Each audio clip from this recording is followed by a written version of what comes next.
She's about that high, a little Ormer Road woman, you know, she's probably still hardy and she's still about that high, you know, and she come up, and I'm 6'1" and I got a big hat on, a bag, and she came up and she threw her arms around me, just about opposite the pavilion bar now, put her arms around me and said, "Welcome to Belfast." Not that full of voice, but it was just such a strange little dwarfy, gnomey kind of voice that came out.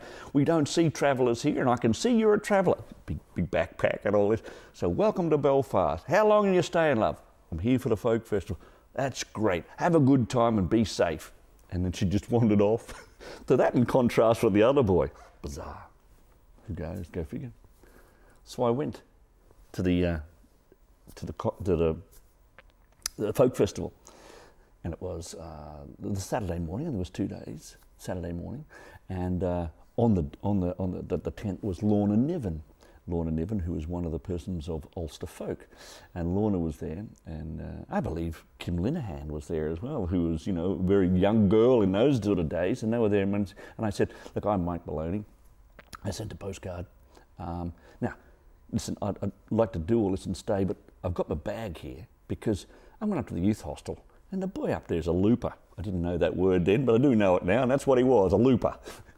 He said, "You know, I know that folk music is going to kick on, and if he's going to pull the 10 o'clock closing, I'm going to miss most of this folk festival. Is there anywhere else I could stay that you know of?" They went, "All right, you're going to talk, yeah." And then she took me out and introduced me to another fella, a Scottish bloke who was living here by the name of Bill Noblet. And so he said, "Oh, yeah, chat. So he just quickly did a little map on a piece of paper, put a key in it and said, "Go and put your bag around there, we'll work it out later." I said, "Fine."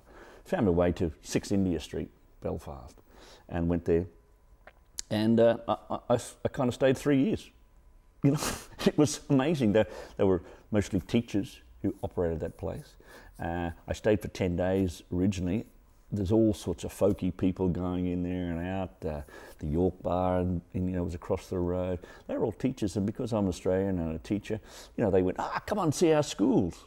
Now, we're talking 81. We're talking a lot of strange stuff that's going down. So there was, for a lot of people, something strange. Everyone's trying to get out of the place and go to Australia, and all of a sudden he was this captive bushranger here in this place.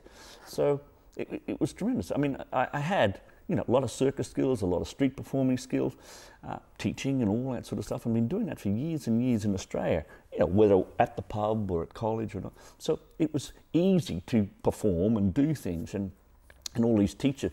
And I would take on, and then someone said,